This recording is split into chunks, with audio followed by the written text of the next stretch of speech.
Welcome back to Open Window Politics. Today we're going to be going through a 2026 Senate election predictions. There are really not many swing states here. We've only got four. There's the lean Republican district state in Ohio. This is most likely will end up in the Republican column, but Sherrod Brown has been known to outperform most Democrats in the state, but I just don't think it will be enough to win. And it would likely be a repeat of his last loss when he was the incumbent. So that is the case for Ohio, and we have four other states. I'm going to start in the south and then move northward. So really, most of these are lean and likely states. Like I mentioned, there's only one, or likely and solid states. Sorry, there's only one lean state so far, and that being the state of Ohio. The rest of these are probably going to end up being in the tilt column. So each of these are going to be close. I do think one that I'm reasonably confident in characterizing is the state of North Carolina. If I remember correctly, it's Roy Cooper, a former governor. He's running.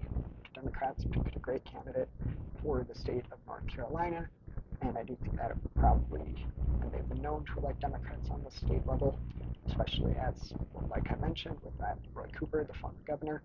And I do think that he's got a good shot at winning this Senate seat, especially with Trump's relatively low approval rating. I'm going to go with tilt blue for North Carolina. And then I do think in Georgia is going to be interesting. I think Ossoff has a good chance at winning re-election. I do think that it will probably be close, but for now, I'm going to go with the tilt blue designation for the state of Georgia. There haven't been too many great candidates put forward on the Republican side to face off against Ossoff, so I'm going to go with tilt blue for that. And this, like most midterms, there's generally a move against the incumbent party, and since Republicans currently have a hold in the Senate, House, and presidency, it will probably be a slightly more beneficial year for Democrats.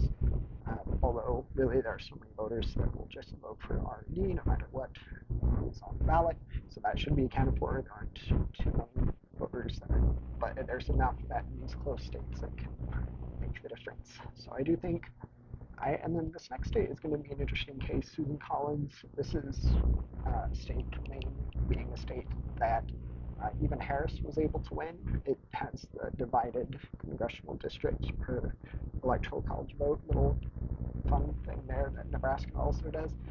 So Trump did win the one electoral college vote from Maine there.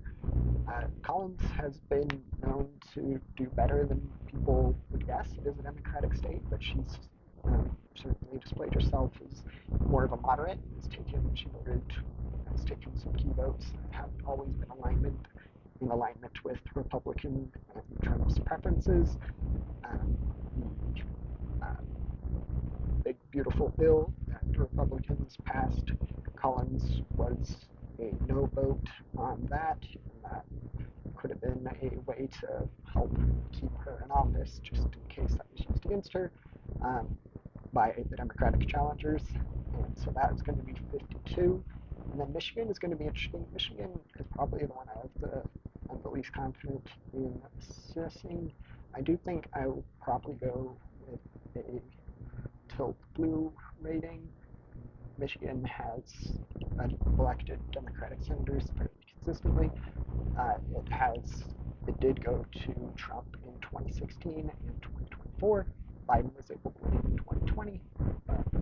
Definitely these Rust Belt states, Michigan, Wisconsin, and Pennsylvania, they are going to be key to future elections as well as control of the House and Senate.